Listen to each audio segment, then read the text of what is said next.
Bienvenido al último capítulo del tutorial sobre diabetes. En este caso vamos a tratar otro aspecto fundamental, que es el ejercicio físico. Espero que este vídeo os dé una visión más integral de los cuidados más importantes dentro de esta patología en cuanto a hábitos de vida saludables y que os complete vuestra formación al respecto. Asimismo, me gustaría recomendaros la suscripción al blog, si es vuestro deseo, a través del formulario de suscripción drquack.com/suscripción, la manera de poder recibir emails de manera periódica con la información más importante y relevante que voy produciendo a lo largo del blog. Así que, sin más nada que decir, vamos a empezar con el siguiente y último capítulo. No podríamos abordar esta patología tan solo hablando de alimentación. Tendríamos que complementarlo con la práctica de ejercicio físico, porque al fin y al cabo, para generar un déficit calórico, sería necesario, en este caso, no solamente controlar y adaptar la alimentación a nuestras necesidades, sino que también a través del gasto calórico mediante el ejercicio físico, esto podríamos potenciarlo, mejorarlo todo lo posible. Por tanto, vamos a ver la siguiente diapositiva en relación a la actividad física en la diabetes tipo 2. La práctica regular de ejercicio físico en la diabetes tipo 2 es un aspecto muy importante para el control de la enfermedad. No solamente mediante la alimentación somos capaces de controlar la glucosa en sangre de esta patología, sino que también a través de la actividad física podemos obtener beneficios muy importantes. Hay pacientes que preguntan: doctor, ¿pero yo puedo salir a andar o a correr? ¿No me perjudicará? ¿No me darán bajones de azúcar? ¿No? Por supuesto que no. El ejercicio físico reglado, pautado, prescrito de manera correcta y adaptada a la persona, salvo contraindicaciones que lógicamente el propio médico o el paciente reconocerían, claro que está indicado, es necesario, y ese es el objetivo principal y el mensaje clave que quiero dar en este último capítulo del tutorial. En concreto, dentro de los beneficios para la prescripción de ejercicio físico en la diabetes, habría que destacar que mejora los controles de la glucemia. El hecho de realizar actividad física y ese gasto energético que se produce mejora dichos niveles. Por otra parte, ayuda a disminuir o incluso mantener el peso corporal. En el caso de que padezcamos de obesidad o sobrepeso, en la actividad física disminuye el porcentaje de grasa corporal y mejora nuestros perfiles lipídicos y nuestro peso. Y en el caso de que no tengamos obesidad o sobrepeso, pues nos puede ayudar a mantener dicho peso corporal. Por otra parte, la actividad y el ejercicio físico reducen el riesgo de otras enfermedades cardiovasculares. Por tanto, sería importante, ya que el sedentarismo en sí es un factor de riesgo cardiovascular. ¿Cómo neutralizarlo? Mediante el ejercicio físico. Dentro del ejercicio físico, ahondando ya más en la materia, tendríamos que distinguir el ejercicio físico aeróbico, en el cual, en este caso, se recomendarían, según las guías, 150 minutos semanales, de manera que se realicen entre 3 y 5 sesiones repartidas a lo largo de la semana, con una actividad física aeróbica, en este caso, pues moderada a vigorosa, tal como caminar rápido, correr y otro tipo, natación, otro tipo de actividades que puedan venirnos bien. La intensidad sería aproximadamente, pues representaría entre un 50 y un 70% de la frecuencia cardíaca máxima, que de manera más o menos aproximada podríamos decir que la frecuencia cardíaca máxima la podríamos calcular restando a 220 nuestra edad. Por ejemplo, si tuviéramos 45 años, pues al restar a 220, 45 nos daría 175 latidos por minuto como frecuencia cardíaca máxima. Pues entre el 50% y el 70% de esa frecuencia pues sería la deseable a alcanzar mediante esta actividad física aeróbica que estamos mencionando. En cuanto a los hábitos de esta actividad, se recomendaría que fueran generalmente a la misma hora todos los días, con idea de que el control de la diabetes, si tenemos que tomar insulina, etcétera, pues no nos altere la constancia y nos facilite la posibilidad de aparición de hipoglucemia. Pero teniendo un hábito más o menos constante de una intensidad prácticamente parecida en función de nuestro progreso, pues sería lo deseable.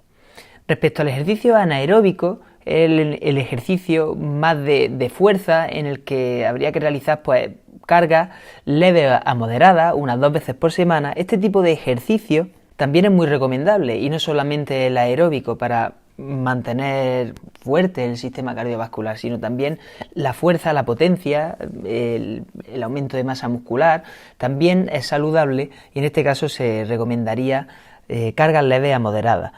En este caso, los grupos musculares a recoger pues serían tanto aquellos miembros superiores como miembros inferiores, tronco, y generalmente se recomendaría unas 3 series de unas 6 a 10 repeticiones pues por diferentes grupos musculares.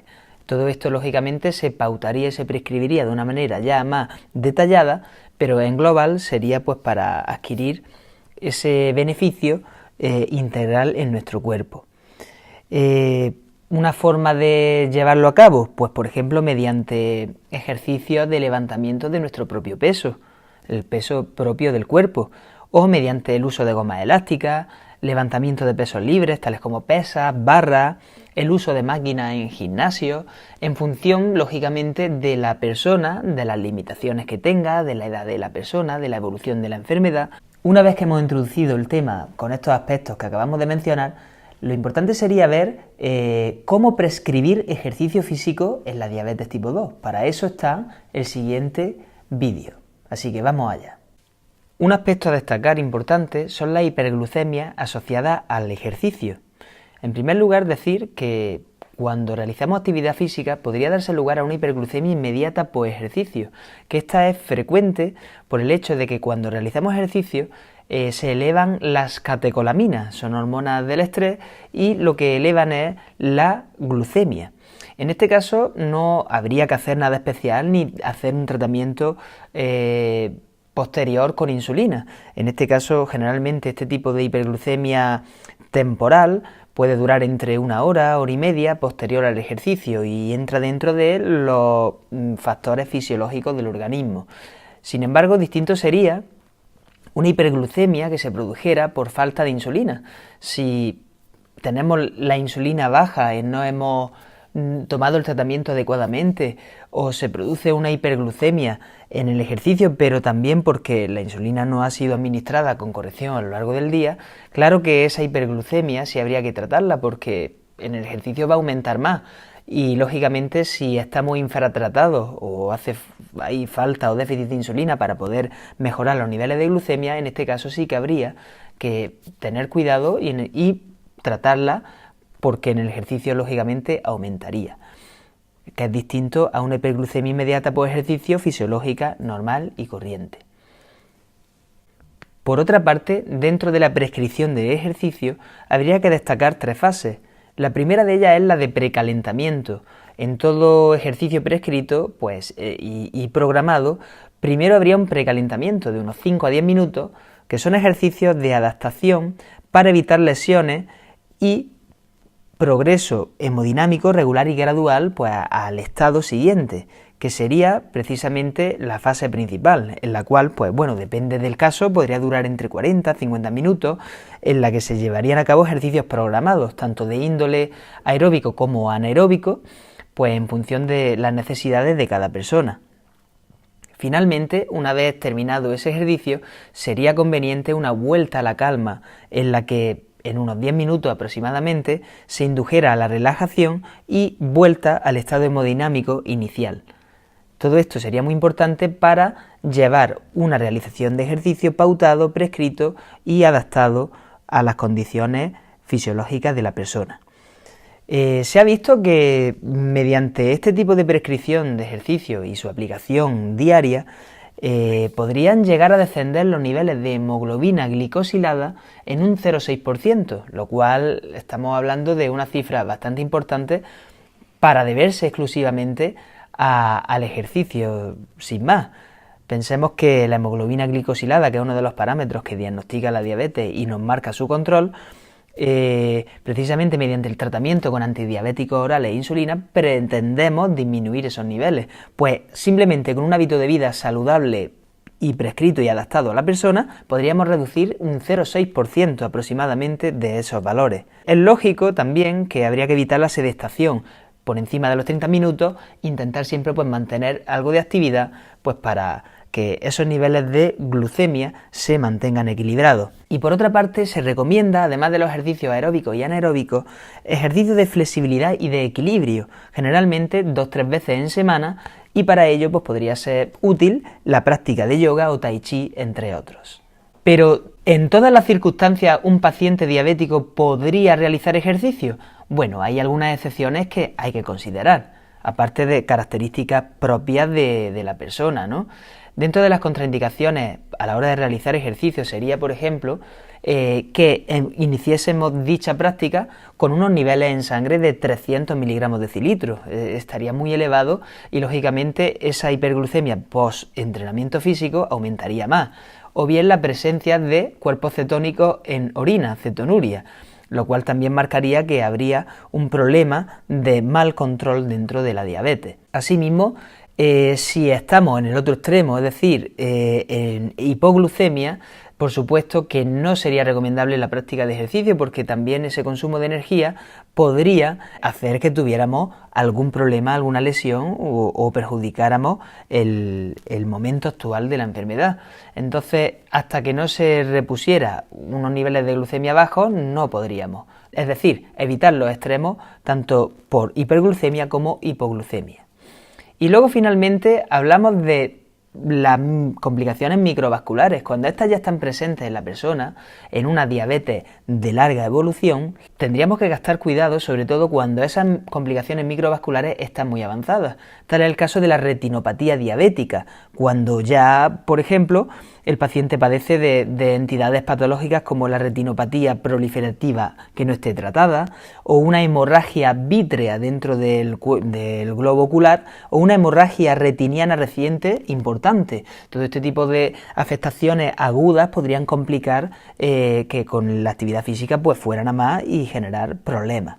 Asimismo, dentro de la neuropatía diabética, que es otra de las complicaciones microvasculares que se podría producir, en el caso de que ésta se encontrase en estado grave o severo, tanto a nivel periférico como autonómico, cuando están afectados esas dos vías nerviosas, pues claro, el paciente por diferentes sintomatologías no estaría apto para realizar ejercicio físico, pero es algo que el propio paciente y el médico pues verían, porque limita la vida normal ese tipo de complicaciones. Asimismo, otra complicación microvascular como la nefropatía diabética, cuando ésta está en estado grave, claro, lo que ocurriría es que se podría realizar un daño, una lisis muscular, proteica, y la filtración que se produciría a nivel renal en cuanto a temas de proteína sería peor, podría complicar al paciente, y en este tipo de casos habría que gastar mucho cuidado. Por tanto, estamos hablando de contraindicaciones en casos extremos y en situaciones en las que el paciente pues, tiene ya muy perjudicada su calidad de vida actual. En ese caso habría que contraindicar el ejercicio. Pero como estos casos son los menos frecuentes, tan solo en pacientes diabéticos en general habría que tener unas precauciones, por lo demás no habría problema para su realización. ¿Qué precauciones? Pues bueno, un control de las glucemias, tanto antes como después, para ver que efectivamente no estamos en un estado previo de hiperglucemia o hipoglucemia, y ver después cómo nos ha sentado el ejercicio, en qué punto estamos, sobre todo en aquellos pacientes pues, que ya tienen tratamientos que pueden favorecer la hipoglucemia, ¿no? Como es la insulina, antidiabéticos orales secretagogues, etc.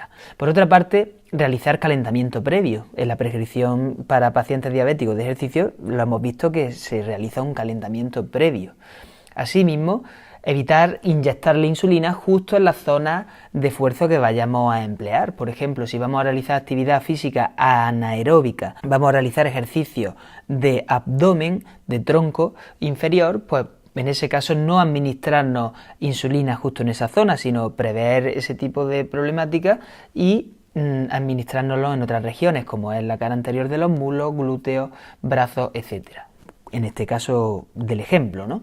Por otra parte, tener siempre una fuente de hidratos cercana, llevar a mano algún tipo de fuente, pues por ejemplo, caramelos, azúcares de fácil asimilación o geles rico en glucosa, en fructosa. ¿Con qué idea? Con la idea de que si tuviéramos un pequeño bajón de azúcar, tuviéramos algún mareo, alguna sensación propia de una hipoglucemia o de algún malestar asociado a la enfermedad, pues tener a mano la administración de algo que nos vuelva a elevar esos niveles de glucemia. Asimismo, hidratación fundamental, dado que la deshidratación mantenida es una de las causas también de hiperglucemia. En este caso, pues una hidratación completa para evitar problemas a nivel de esta patología, pues sería muy importante. Esto es recomendable a todas las personas, pero más en el caso de personas diabéticas. Y luego, pues, cuidado de los pies, utilizar un calzado adecuado, saber que a largo plazo pueden derivarse problemas a nivel del pie, pues que éste esté en buenas condiciones, haya buen apoyo, sea cómodo el calcetín que utilicemos, a la hora de sudar pues tengamos nuestros cuidados para prevenir a largo plazo heridas, molestias, etc. Por supuesto que si pudiéramos realizar la actividad física en compañía, mejor, porque siempre ante cualquier eventualidad pues tendríamos más facilidad para poder ser atendidos, así como por ejemplo evitar sitios muy lejanos pues a donde está pues por ejemplo nuestro domicilio, casa, centros médicos, etcétera, simplemente pues por tener esa precaución. Y luego, en cuanto a las temperaturas, pues evitar lógicamente tanto realizar actividad física en temperaturas muy frías como en temperaturas en las que haya mucha calor, porque todo eso también podría favorecer complicaciones propias de la patología. Y con esta explicación terminamos el último capítulo del tutorial sobre diabetes. Si os habéis fijado bien en los diferentes tutoriales, pues vamos intentando abarcar diferente información que puede ser útil a la población en general. Ya tratamos en anteriores vídeos la hipertensión, la dislipemia y en este caso la diabetes, 3 patologías que están consideradas factores de riesgo cardiovascular. En este caso, pues bueno, hemos mencionado aspectos que he pensado que eran más importantes para las personas que quieren llevar a cabo un mayor control de su enfermedad, explicando en el primer capítulo la definición, entendimiento y factores de riesgo, así como en los siguientes capítulos tanto el autocontrol, cómo puede el paciente controlar su propia patología, así como tocar 2 aspectos fundamentales de la misma: alimentación y ejercicio físico. Espero que esta información os haya resultado relevante y útil y nos vemos en futuros tutoriales.